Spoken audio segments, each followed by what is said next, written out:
Senhores e senhoras, boa tarde. Meus ministros, imprensa, povo brasileiro que me assiste. Sabia que não seria fácil. Uma coisa é você admirar uma pessoa, a outra é conviver com ela, trabalhar com ela. Hoje pela manhã, por coincidência, tomando um café com alguns parlamentares, eu lhes disse: hoje vocês conhecerão aquela pessoa que tem um compromisso consigo próprio, com o seu ego e não com o Brasil. O que eu tenho ao meu lado, e sempre tive, foi o povo brasileiro. Hoje essa pessoa vai buscar uma maneira de botar uma cunha entre eu e o povo brasileiro. Isso aconteceu há poucas horas. Um breve histórico. Todos nós conhecemos o senhor Sérgio Moro, das suas decisões lá da Vara Federal de Curitiba. A Lava Jato já existia, mas ninguém nega o seu brilhante trabalho. Eu, pessoalmente, tive o primeiro contato com o senhor Sérgio Moro no dia 30 de março de 2017, no aeroporto de Brasília, onde ele estava parado numa lanchonete, e eu fui cumprimentá-lo. Ele praticamente me ignorou. A imprensa toda noticiou isso, dando descrédito à minha pessoa. Confesso que fiquei triste, porque ele era um ídolo para mim. Eu era apenas um deputado, humilde deputado, como é, ou como são, a maioria do que estão no parlamento brasileiro. Não vou dizer que chorei, porque estaria mentindo, mas fiquei muito triste. Na minha surpresa, alguns dias depois, eu estava em Parnamirim e recebi um telefonema dele, onde, obviamente, a sua consciência tocou e ele conversou comigo sobre o episódio. Eu dei por encerrado o assunto. Me senti, de certa forma, reconfortado.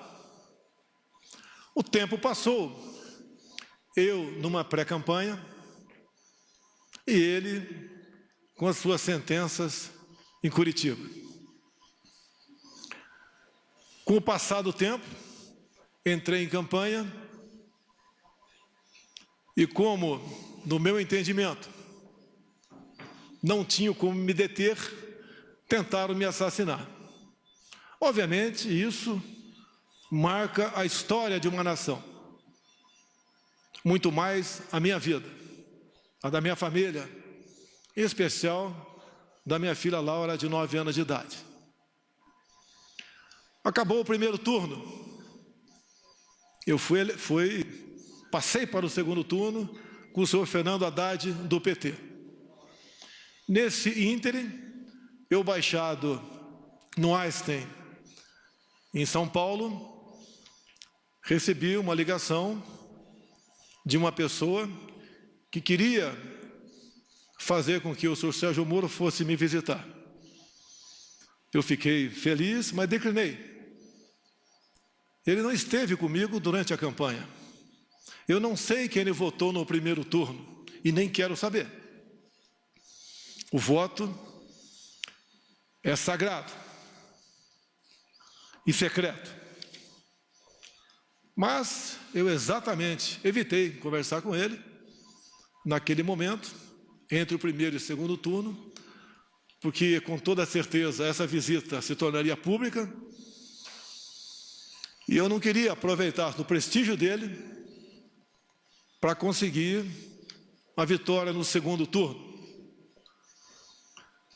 Após, então, a nossa vitória, a vitória da democracia, da liberdade, das eleições livres, eu recebi o senhor Sérgio Moro na minha casa, na Barra da Tijuca, presente, ao meu lado, o senhor Paulo Guedes, um homem que já havia escolhido para ser ministro da Economia. E ali traçamos alguma coisa de como ele seria tratado caso aceitasse o nosso convite para ser ministro da Justiça. Obviamente, repito, ele não participou da minha campanha. Acertamos, como fiz com todos os ministros, vai ter autonomia no seu ministério. Autonomia não é sinal de soberania. A todos os ministros, e a ele também, falei do meu poder de veto. Os cargos chaves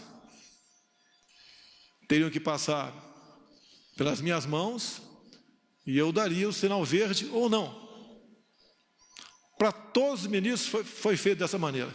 Mais de 90% desses cargos que passaram pelas minhas mãos, eu dei o sinal verde. Assim foi também com o senhor Valeixo. Até ontem, diretor-geral da nossa honrada e gloriosa Polícia Federal. A indicação foi do senhor Sérgio Moro, apesar de a lei de 2014 dizer que a indicação para esse cargo e a nomeação é exclusiva do senhor presidente da República. Abri mão disso, porque confiava no senhor Sérgio Moro. E ele levou a sua equipe, ou trouxe a sua equipe aqui para Brasília. Todos os cargos chaves são de Curitiba, inclusive a Polícia Rodoviária Federal. Lógico, me surpreendeu. Será que os melhores quadros da PF, todos estavam em Curitiba? Mas vamos confiar. Vamos dar um crédito. E assim, nós começamos a trabalhar. O senhor da imprensa bem sabe que eu não conto com a isenção, na maioria das vezes, por parte de vocês, nas matérias publicadas. Desde o começo, já se começou a falar que eu estava dificultando operações de combate à corrupção. Porque as operações, com muito menos intensidade, apareciam.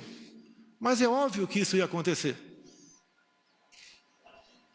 Se as nossas indicações para ministérios, bancos oficiais e estatais não passavam por indicações partidárias, está na cara que a fonte da corrupção não era tão abundante quanto antigamente.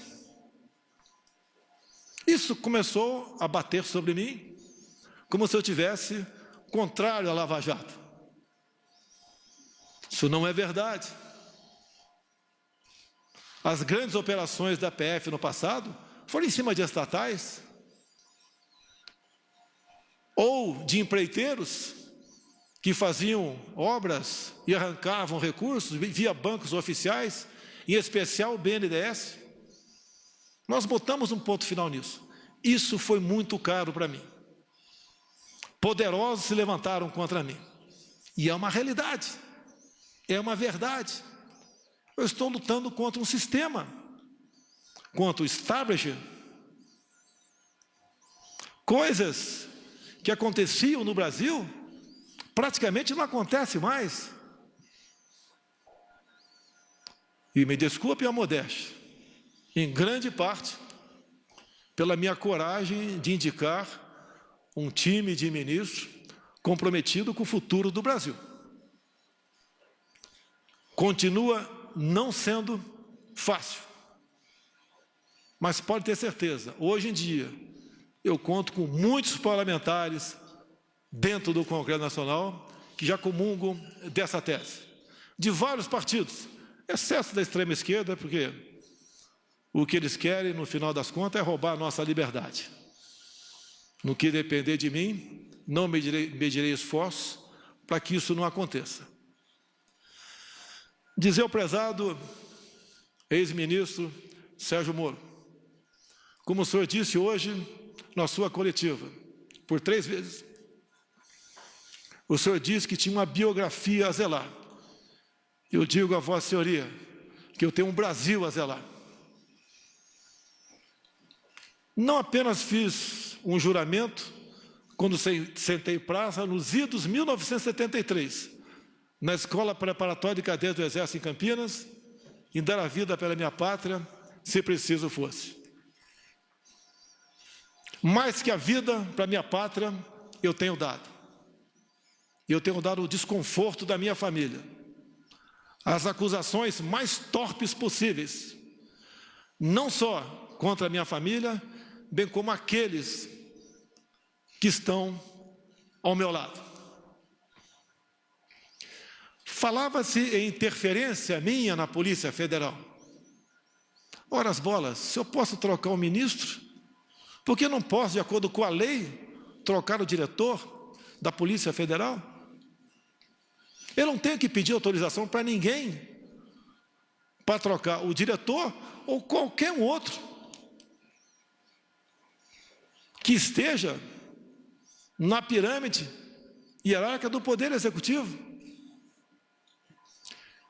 Será que é interferir na Polícia Federal, quase que exigir e implorar Sérgio Moro que apure quem mandou matar Jair Bolsonaro? A PF de Sérgio Moro mais se preocupou com Marielle do que com seu chefe supremo. Cobrei muito deles aí. Não interferi. Eu acho que todas as pessoas de bem no Brasil querem saber. E entendo, me desculpe, senhor ex-ministro, entre o meu caso e da Marielle, o meu está muito menos difícil de solucionar. Afinal de contas, o autor foi preso em flagrante delito. Mais pessoas testemunharam. Telefones foram apreendidos, 3 renomados advogados, em menos de 24 horas, estavam lá para defender o assassino. Isso é interferir na Polícia Federal? Será que pedir à Polícia Federal, quase que implorar, via ministro, para que fosse apurado o caso Marielle, no caso porteiro da minha casa 58, na Avenida Lúcio Costa, 3100? Quase que por acaso descobrimos, se não pedir para o meu filho ir na portaria e filmar a secretária eletrônica. Talvez até hoje ficasse a dúvida para todos que eu poderia estar envolvido nisso. Isso foi numa quarta-feira de março de 2018, onde entre a ligação do porteiro para a minha casa e as minhas digitais nos painéis de presença da Câmara, tinha um espaço em menos de 1 hora, eu não estava lá. Depois, a perícia da Polícia Civil do Rio ainda chega à conclusão que aquela voz não é a voz do porteiro em questão. Será que é interferir na Polícia Federal, exigir uma investigação sobre esse porteiro? O que aconteceu com ele? Ele foi subornado? Ele foi ameaçado? Ele sofre das faculdades mentais? O que aconteceu para ele falar com tanta propriedade um fato que, segundo ele, existiu há praticamente 1 ano atrás? É exigir da Polícia Federal muito, via seu ministro, para que esse porteiro fosse investigado, com todo respeito a todas as vidas do Brasil. Acredito que a vida do Presidente da República tem um significado, que afinal de contas é o chefe de Estado. Isso é interferir na Polícia Federal? Cobrar isso da sua Polícia Federal? Confesso que, ao longo do tempo, como bem vos lhes disse, uma coisa é ter uma imagem e conhecer uma pessoa, a outra é conviver com ela. Nunca pedi para ele para que a PF me blindasse onde quer que fosse. Quando se fala em corrupção, eu falo da minha vida particular. Nos últimos 2 anos de parlamentar, gastei menos da metade que poderia gastar na sua cota parlamentar, com passagem aérea, com despesa de combustível, de alimentação, de aluguéis. Na vida de presidente da República, eu tenho 3 cartões corporativos. 2 são usados para despesas, as mais variadas possíveis, que, afinal de contas, mais de 100 pessoas estão na minha segurança diariamente. Despesas de casa, normal. E um terceiro cartão, que eu posso sacar 24 mil por mês, sem prestar conta. Eu posso sacar 24 mil reais e gastar onde bem entender, sem prestação de contas. Quanto eu usei dessa verba desde janeiro do ano passado? 0. Isso é obrigação. Desliguei o aquecedor da piscina olímpica do Alvorada. Modificamos o cardápio. Mas isso não tem nada a ver. É obrigação da minha parte. Mas só para lembrar que eu tenho preocupação com a coisa pública e busco dar exemplo. Quando se fala em interferência, tem aqui um ministro meu, tão importante quanto os demais, que nós somos uma corrente, nenhum elo é mais forte que a própria corrente, o Paulo Guedes. Quando eu vi que o Inmetro, que é um órgão parecido até, logicamente, cada um na sua função, com a Polícia Federal, com a PRF, com a Secretaria da Cultura, do Marcelo Arvantônio, entre tantas outras. Eu falei, Paulo Guedes, eu vou implodir o Inmetro, porque o que eu descobri lá, nós não podemos deixar o povo sofrer dessa maneira. Queriam trocar 1.600.000 tacógrafos de motoristas, de viaturas, cada tacógrafo custando R$ 1.900. Quem ia pagar a conta era o motorista de caminhão, o motorista de van, de ônibus. Queriam trocar todos os taxímetros do Brasil. Só no meu estado, Rio de Janeiro, 40 mil taxistas iam ter que comprar um novo taxímetro. Queriam um chip em cada bomba de combustível no Brasil, onde nós ficamos sabendo que não teria a sua devida eficácia. Não tem, essa conta não foi para o povo pagar. A obrigação do Inmetro é, obviamente, atestar a qualidade de muita coisa e, de preferência, obviamente, evitar onerar o nosso já sofrido povo brasileiro com a pesada carga de impostos que tem. Implodimos o Inmetro. E a Polícia Federal? Como publicado por vocês no dia de ontem, mas esqueçam a imprensa. Ontem, numa videoconferência, o senhor Valeixo se dirigiu a todos os seus 27 superintendentes e disse que desde janeiro vinha falando com o senhor Sérgio Moro que queria deixar a Polícia Federal. Os superintendentes são a prova disso. E eu, algumas vezes, falei com o Sérgio Moro sobre a Polícia Federal. Quando eu me elegi, havia uma ideia por parte de policiais, muitos trabalhavam comigo, em torno de 60 em rodízio, eu tinha direito a isso pela legislação, até o maior efetivo, por ser o candidato com maior chance, e mesmo assim, apesar de todo o trabalho da Polícia Federal, não conseguiu evitar a tentativa de homicídio, mas eu digo, foi a Polícia Federal, com o seu trabalho técnico, preventivo, que também foi um elo na salvação da minha vida. Porque a cada ponto, a cada esquina que eu passava, eles tinham um plano da minha evacuação, caso sofresse alguma coisa. Então, a Polícia Federal, em primeiro lugar, eu devo a minha vida a esses homens, bem como alguns policiais militares de Brasília e do Rio que voluntariamente estavam lá em Juiz de Fora. E o que eu quero, o que nós queremos da Polícia Federal, que ela seja usada em sua plenitude, que as suas operações sejam, no mínimo, mantidas, no que depender de mim, potencializadas, que é com o trabalho dela que nós damos esperança, num primeiro momento, à população brasileira. O combate à corrupção, o combate ao crime organizado.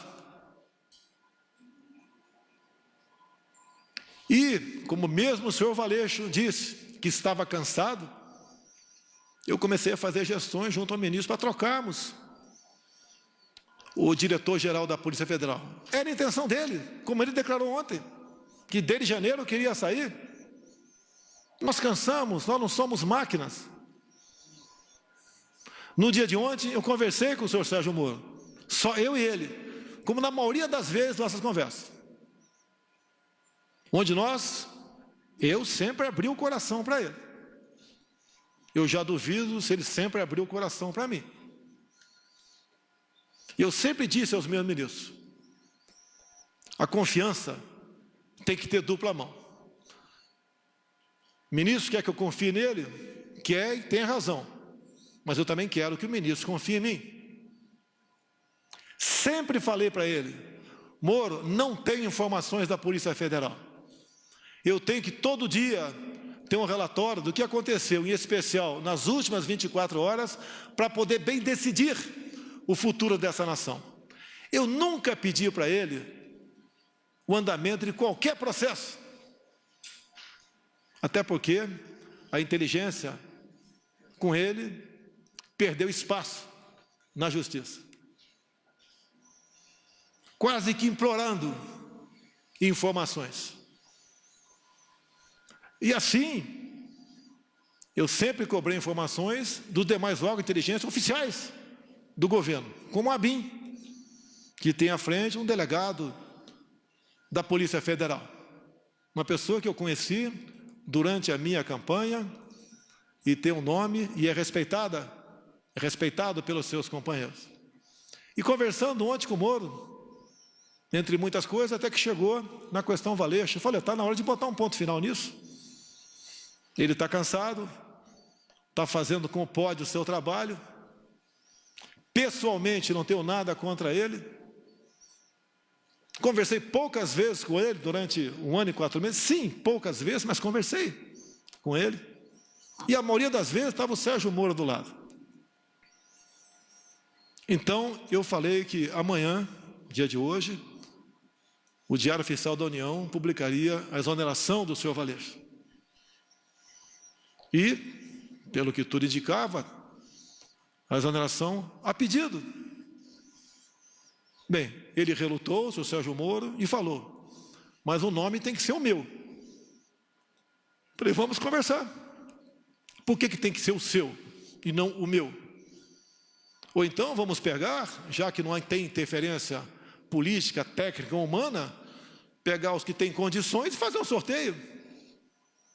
Por que tem que ser o dele e não possivelmente o meu, ou um de consenso entre nós dois? E eu lembrei da lei de 2014, que a indicação é minha, é prerrogativa minha. E o dia que eu tiver que submeter a qualquer um subordinado meu, eu deixo de ser presidente da República. Jamais pecarei por omissão.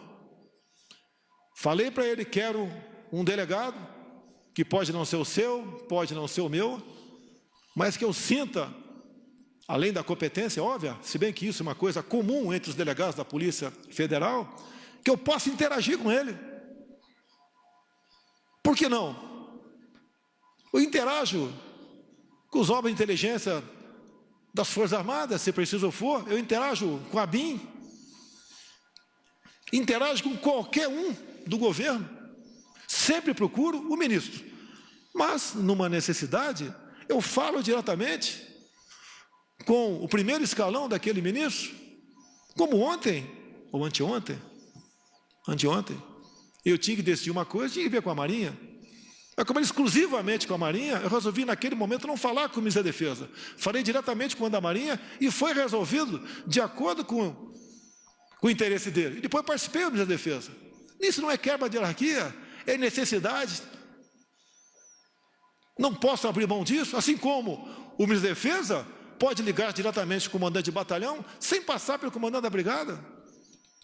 Se preciso for, depois ele participa, para evitarmos que venhamos ferir o princípio da hierarquia. E mais, já que ele falou em algumas particularidades, mais de uma vez, o senhor Sérgio Moro disse para mim, você pode trocar o Valeixo sim, mas em novembro, depois que o senhor me indicar para o Supremo Tribunal Federal. Me desculpe, mas não é por aí. Reconheço as suas qualidades em chegando lá, se um dia chegar, pode fazer um bom trabalho, mas eu não troco. E outra coisa, é desmoralizante para um presidente ouvir isso, mais ainda externar, ou não trocar, porque não foi trocado, sugerir a troca de 2 superintendentes entre 27. O do Rio, a questão do porteiro. A questão do meu filho, 04, o Renan, que agora tem 20, 21 anos de idade. Quando,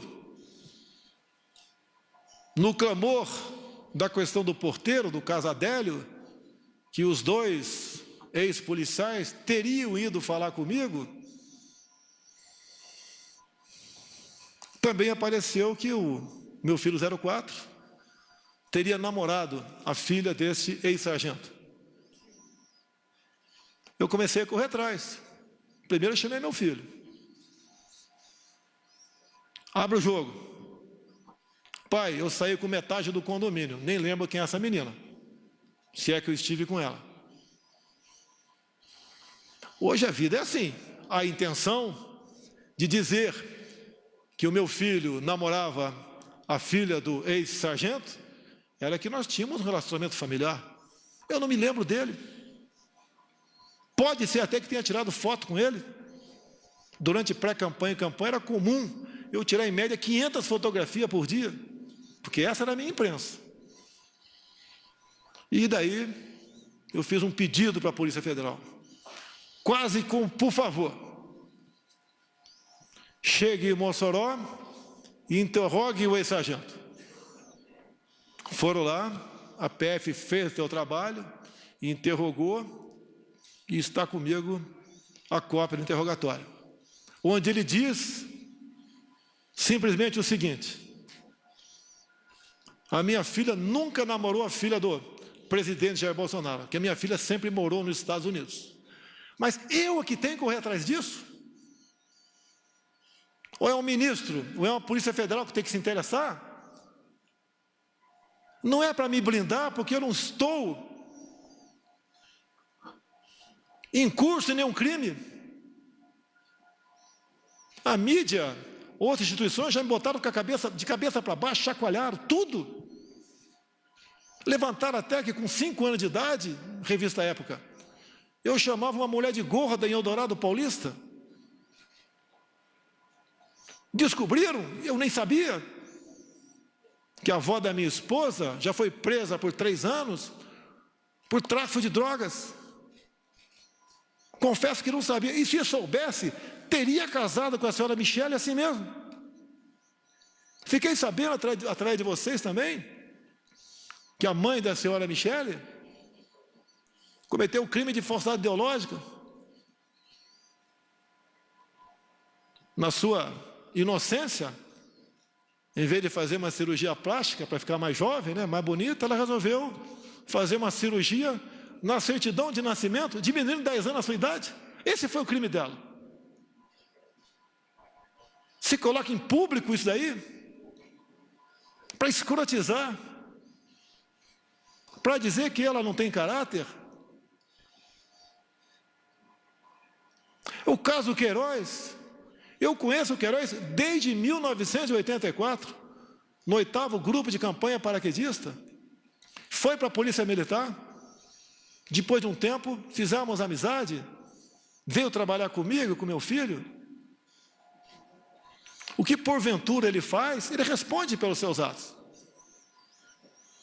Não foi por uma, foi por 2 vezes que o Queiroz teve dívida comigo. Me pagou com cheques. E não veio para minha conta esse cheque, porque eu simplesmente deixei no Rio de Janeiro. Não estaria na minha conta. E não foram 24 mil reais, foi 40 mil reais. Desde o primeiro momento. Não é uma pessoa, porventura, faz algo de errado, está do nosso lado. Você tem que ser responsabilizado. E o tempo todo ser cobrado por isso.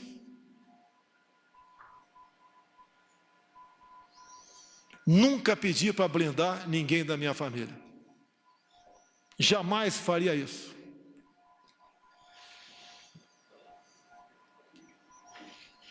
Agora, eu lamento que aquela pessoa que mais tinha que defender dentro de uma legalidade não o faz. Teve um clima sim pesado com o senhor ministro, na última reunião de ministros, onde eu cobrei dele, na frente de todos os ministros, que ele tomasse uma posição sobre a prisão e algemas usada contra mulheres na praia, mulheres em praça pública, como de Araraquara, um pobre, um humilde trabalhador do comércio, no Piauí, entre tantos outros, que ele tinha que mostrar sua cara. Ele tem amparo na lei do abuso de autoridade. Essa lei, que por ser lei, não tem que ser questionada, discutida, tem que ser cumprida. Quem é contra ela, que apresente o MADIM junto ao órgão competente para que ele ajuize junto ao Supremo Tribunal Federal. A resposta dele foi o silêncio. Boas matérias, ele aparece. Mas se omite. A minha vida, as minhas ações, muitas vezes, elas são de um arrebento, de explosão. Eu não posso admitir cercear o direito de ir e vir quem quer que seja. E a lei que fala sobre isso, no caso de pandemias, é alguém comprovadamente infectado. A decisão dessas medidas coercitivas cabem aos respectivos governadores e prefeitos. Assim decidiu o Supremo Tribunal Federal. E uma vez decidido, não cabe a mim questionar mais. Prefeitos, alguns governadores, em cima disso, estão cometendo tremendos absurdos. E o governo federal tem que se posicionar, tem que peticionar o Supremo Tribunal Federal, entrar com ações. E quem tem que fazer isso? O presidente? Ou o ministro da pasta responsável? Isso incomoda ele. É um ministro, lamentavelmente, desarmamentista, dificuldades enormes com decretos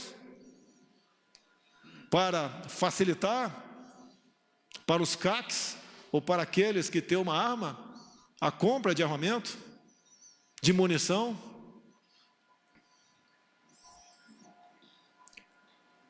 Aquilo que eu defendi durante a campanha e pré-campanha, os ministros têm obrigação de estar junto comigo. Caso contrário, não estão no governo certo. Não tenho mágoa do senhor Sérgio Moro. Hoje pela manhã,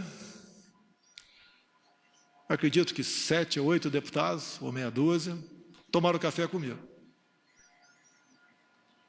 E eles estão à vontade, se quiser falar ou não. Eu lhes disse, hoje vocês vão conhecer quem realmente não me quer na cadeira presidencial. Esse alguém não está no Poder Judiciário, nem está no Parlamento Brasileiro. Não lhes disse o nome. Falei, vocês vão conhecê-lo às 11 da manhã. repetindo a vocês, veio com a cunha. Se ele quer ter independência, como eu tenho, autoridade, ou se quisesse, poderia vir candidato em 2018.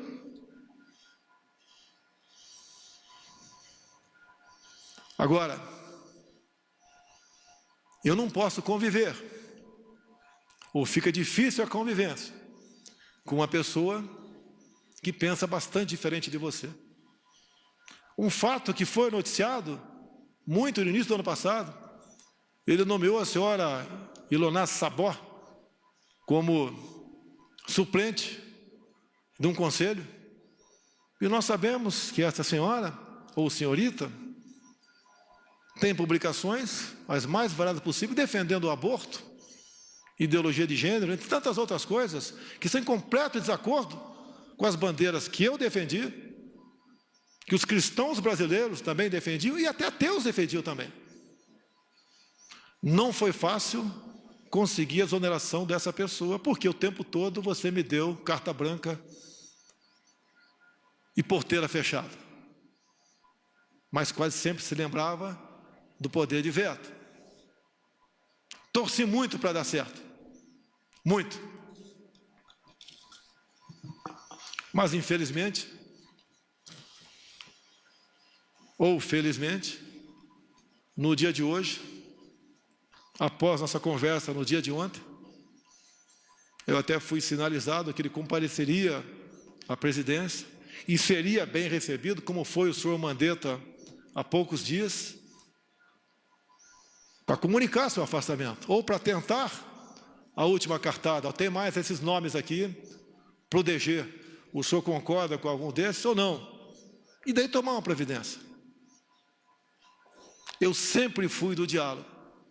Vocês não vão encontrar nenhum ministro meu que vai dizer que eu impus qualquer coisa para ele. Ele resolveu marcar uma coletiva e fez acusações infundadas,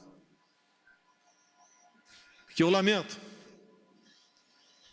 Para muitos, vai deslustrar a sua tão defendida biografia.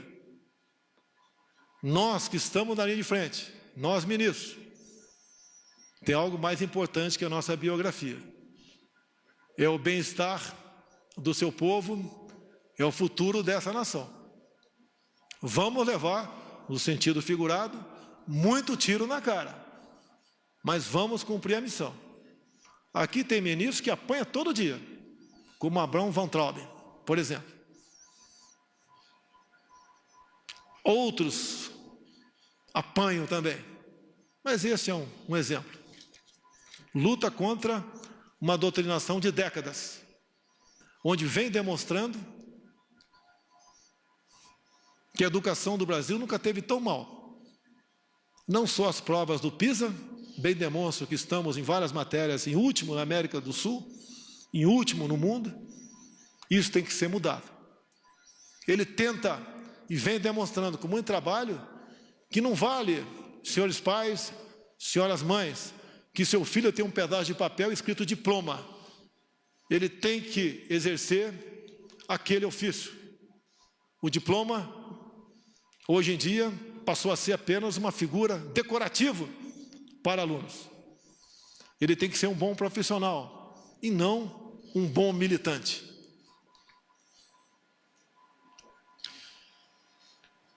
Três páginas bem curtas apenas aqui, eu vou ler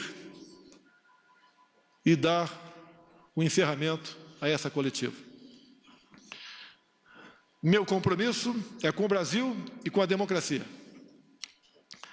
Sempre dei plena liberdade aos meus ministros, sem abrir mão do meu poder de veto e da minha autoridade como presidente da República. Sempre mantive diálogos republicanos com todos os meus ministros. Temos discordâncias e convergências, mas em qualquer situação mantive o respeito à opinião de todos. Sempre fui leal a eles. Ontem, mais uma vez, conversamos com o senhor ministro Sérgio Moro sobre a substituição na Polícia Federal. Esperava, em conjunto com o senhor ministro, definir um nome para dirigir a instituição, ainda que, pela lei, esta seja uma prerrogativa exclusiva do presidente da República. Estou decepcionado e surpreso com o seu comportamento. Não se dignou a me procurar e preferiu uma coletiva de imprensa para comunicar sua decisão. Meu compromisso é com a verdade, sem distorções. Não são verdadeiras as insinuações de que eu desejaria saber sobre investigações em andamento. Nos quase 16 meses em que esteve à frente do Ministério da Justiça, o senhor Sérgio Moro sabe que jamais lhe procurei para interferir nas investigações que estavam sendo realizadas. A não ser aquelas, não vi interferência, mas quase como uma súplica sobre o Adélio, o porteiro e meu filho 04. Sobre a exoneração do Dr. Valeixo, diretor-geral da Polícia Federal, pela Lei 13.047 de 2014, é prerrogativa do Presidente da República a nomeação e a exoneração do diretor-geral, bem como de vários outros cargos da administração direta. A exoneração ocorreu após uma conversa minha com o ministro da Justiça, pela manhã de ontem. À noite, eu e o doutor Valeixo conversamos por telefone e ele concordou com a exoneração a pedido. Desculpe, senhor ministro, o senhor não vai me chamar de mentiroso. Não existe uma acusação mais grave para um homem como eu, militar, cristão e presidente da República, ser acusado disso. Essa foi a minha conversa com o doutor Valeixo. E mais ainda, não só a imprensa publicou, no dia de ontem e de hoje, bem como, entre aspas, o doutor Valeixo, em contato com a Superintendência do Brasil, comunicando que estava cansado, que desde janeiro queria sair. Então não foi uma demissão que causasse surpresa a quem quer que fosse. A PF é uma instituição de Estado. Ela deve se conduzir de acordo com a Constituição Federal e as leis do país. Não importa quem as conduza. Não abro mão disso. Não existe possibilidade de interferência na Polícia Federal. Sua própria estrutura e seus profissionais garantem a autonomia de suas investigações. Esta autonomia é inerente à instituição, independente de governos. Não posso aceitar minha autoridade confrontada por qualquer ministro. Assim como respeito a todos, espero o mesmo comportamento. Confiança é uma via de mão dupla. Continuarei fiel a todos os brasileiros. Seguirei no combate à corrupção, às organizações criminosas e no trabalho para a redução da criminalidade. O governo continua. O governo não pode perder sua autoridade por questões pessoais de alguém que te antecipa a projetos outros. Travo o bom combate. A minha preocupação é entregar o Brasil para quem vier me suceder no futuro, bem melhor do que recebi em janeiro do ano passado. Confio nos meus ministros, nos servidores públicos, que têm nos ajudado a vencer a estes obstáculos. O Brasil é maior do que qualquer um de nós. Esse é o nosso compromisso, esse é o nosso dever de servir a pátria. A pátria vai ter de cada um de nós o seu empenho, o seu sacrifício e, se possível, se for necessário, o teu sangue para defender a democracia e a liberdade. Meu muito obrigado a todos os senhores. Está encerrado este pronunciamento.